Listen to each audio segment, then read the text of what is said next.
Hey guys, welcome to the dumpster fire. I hope you got some marshmallows because she's getting hot. Cody always approaches these so negatively. Also, hi, Cody's back. I'm a millennial. You know that saying, if it's going to get worse before it gets better. If you're a millennial, it's just going to get worse. All right, now we are hopeful, fingers crossed, that Yes. this does not crash on us. Yes, we have very little confidence in it, but hey, just because the last few have been not excellent doesn't mean this one won't work. So far, it's still recording, so booyah. That's right. So we're going to hammer through budgeting all this out really quick because Val pretty much knows it. I mean, we got to fund the things that need to be funded. We're supposed to have more money going into next month, but I suspect we're going to be roughly $635 short because, fun fact, we live in a country where we pay out the butt in taxes so that we have free universal health care, and it's still costing us $635. Yeah, we got our bill for the ambulance the night that I had I'm not bitter about it, can you tell? the excessive bleeding from the miscarriage. And Yeah. so the first... Which was very, very scary, you guys. Like, so scary. Yeah, Cody handled it really well. I'm processing it now. The first time the ambulance showed up, I didn't actually go with them in the ambulance because even though I had excessive bleeding, at that moment, my blood pressure was fine, the EKG was fine, my heart rate was fine. They offered me to go to the hospital, but I didn't know. I had never had like a miscarriage like that before, so I was like... Yeah, they basically said, like, we're recommending that you go, but we're also, based on your vitals, we're not seeing anything that would lead us to override your decision to stay if you choose to stay.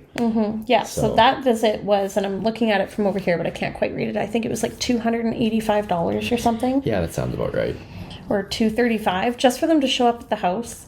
And then, of course, we called them back the second time when I actually passed out 2 hours later because I had lost so much blood. Yeah.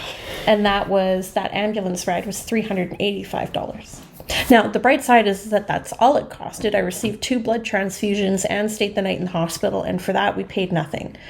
But it came as a shock to me that the ambulance bill was so high. Now, our benefits should cover it, hopefully. Yes, according to the way we read my benefits, it's covered. Like, it wasn't a frivolous thing. It was like a legit call for the ambulance, so it should be covered. But they reimburse. They don't direct bill. So we got to pay $635 out of pocket and then hope that the money gets back in a timely fashion to be useful for the things we actually need it for. Yes, like more gas and more groceries. Yeah, so here you'll say we already spent $165, and this was like vitamins and pads and like a bunch of stuff that we wound up needing.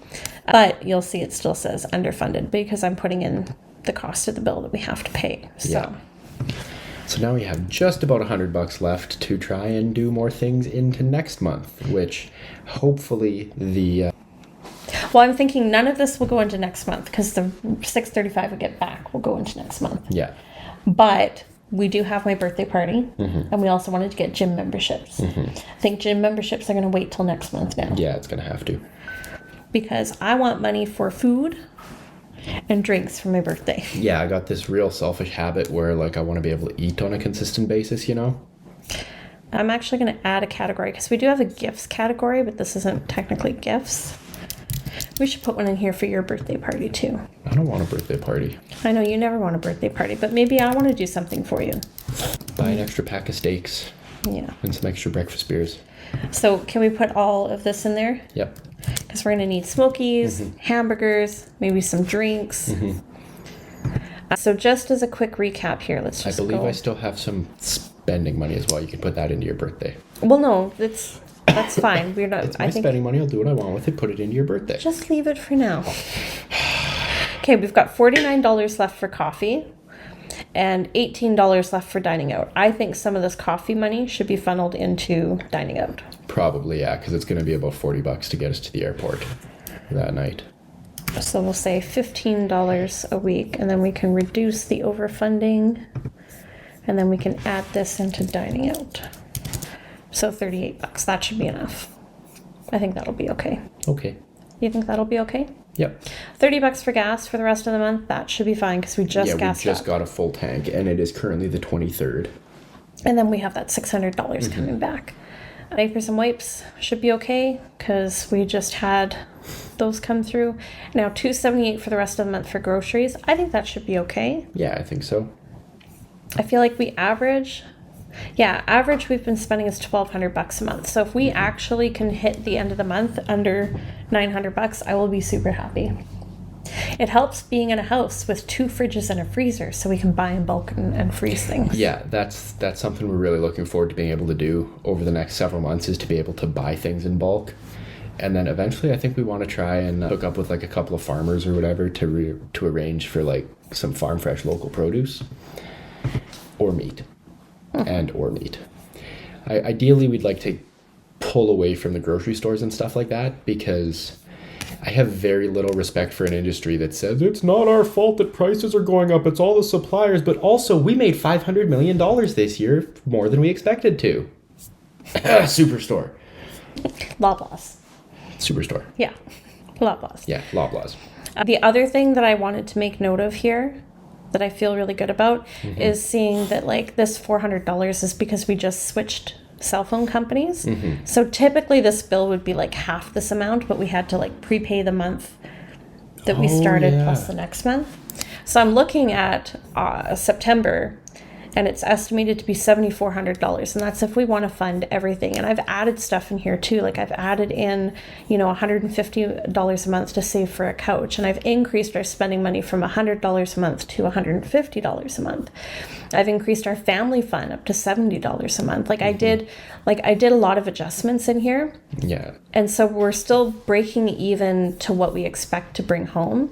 And this is a month that has like an extra week in it. So here it's saying, $10.50 for groceries instead of $8.40 or what it would normally be. And, extra for gas and extra for coffee, because these are weekly goals, right?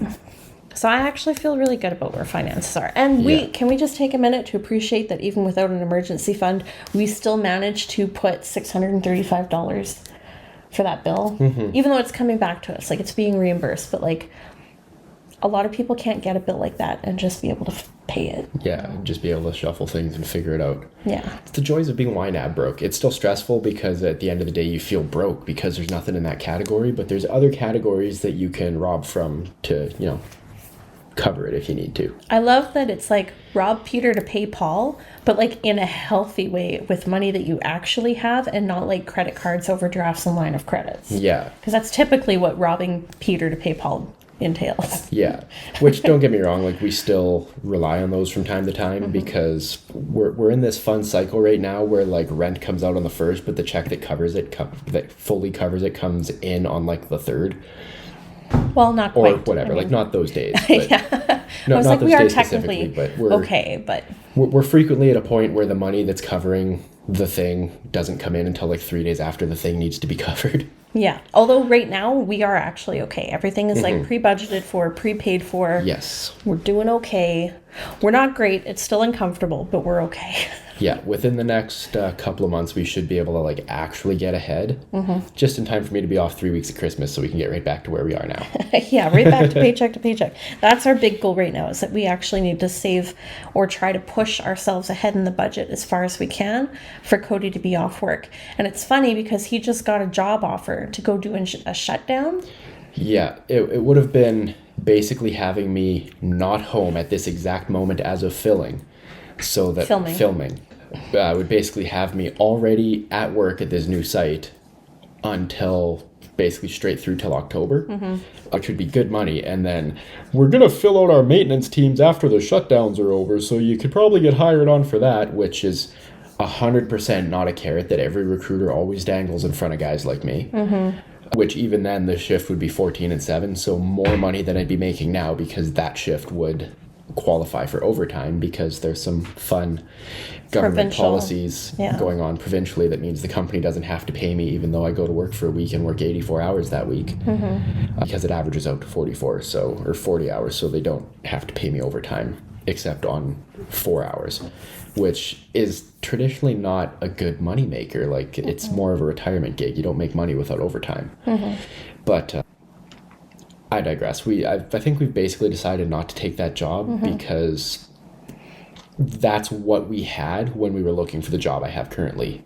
And this is the example that I think this is a perfect example of like our personal growth in really establishing where our values are. Yeah. Because when we do the math, it would be an extra $4,000 Yeah. than what we would normally make with Cody staying where he is. It'd be an extra $4,000 a month for a month and a half.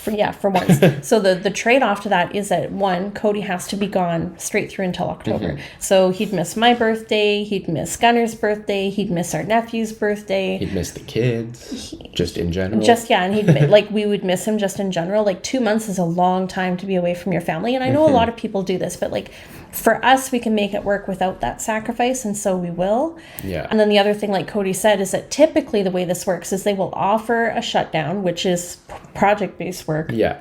For a few weeks or a few months with really good money, with the option to stay on permanently for maintenance. But then like 9 times out of 10, there's not actually a position open for you. So then you're just unemployed. Or there's like 6 positions available and 35 guys hoping to fill it.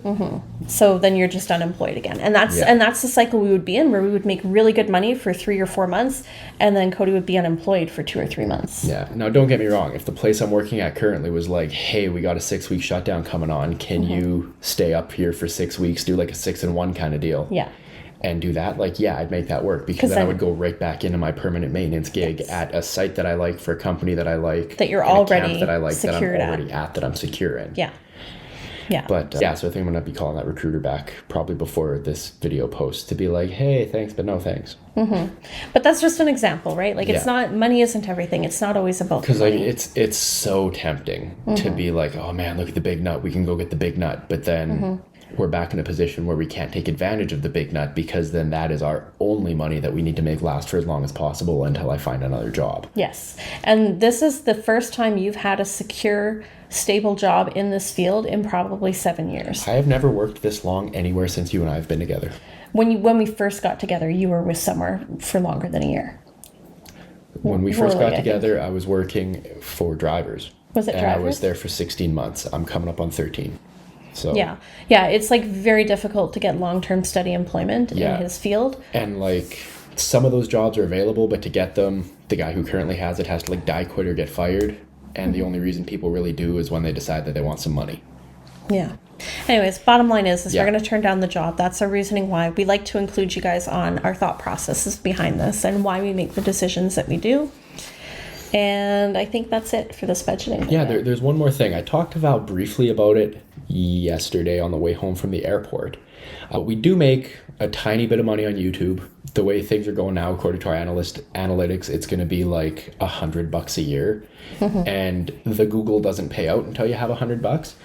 So I think maybe what we could start doing from the next video going forward, because we're not at all prepared for it right now, but maybe we can include like a little snippet of like how much money is in the Google thing until we get paid out. And then once we get paid out, I feel like we should take that money and like invest it the way they say to invest your money and be responsible. And we can have like a little segment in our videos where we watch that money shrink or grow and see what happens to it as we add to it and whatever. And I don't know, I think that could be fun. This is 100% Cody's idea, so... Yeah, you can tell she's not at all excited about it, but I still think that should be fun, so... Because in my brain goes, no, that's business income that goes into our business account. So I have to run it through the profit first method and make sure that it's divvied out percentage-wise accordingly and withholding for taxes and profit and operating expenses. But like in the grand scheme of things, it's like... It's $100. It's $100 a year, so it's like... it's just because I'm like... If you really want your 78 cents from our $100, I got a couple of quarters in the nightstand, you can just have them. Yeah, exactly. So if that's something you guys are interested in, we can share that with let us know what you think, because I think that could be fun to like watch that grow over time, because we always hear about the power of compound interest, but I don't know about you guys, I'm like dead like smack dab in the middle of millennial, where we're more or less the generation that got screwed by society and the economy and everything. So I think it'd be fun to follow some of this traditional advice and see if it actually works starting from nothing. Yeah. And like, it literally would be nothing. Like, it's free to start YouTube. We use our phones and stuff that we already own and would own anyway to film. I think it'd be kind of a fun little case study to watch that grow and see if we can turn just our YouTube money into something beneficial one day. It could be fun. I will admit, it Yeah. could be fun to watch and see if it grows and Yeah, does and like anything. not enough to be like its own thing, but like a little segment on the end of one of these videos, or in the middle, whatever, beginning, who knows. All right, are we ready to sign off now? Yes, I think we're ready to sign off. So let us know what you think about the YouTube money following idea. As far as this goes, thanks for coming along. If you like it, like it. If you don't like it, dislike it twice. Subscribe if you haven't already. Ring the bell to find out when we do these, because we are apparently incredibly sporadic. It is still recording though, so booyah. And we love you guys very much. We'll see you on the next one. And is it payday yet? Bye. Bye.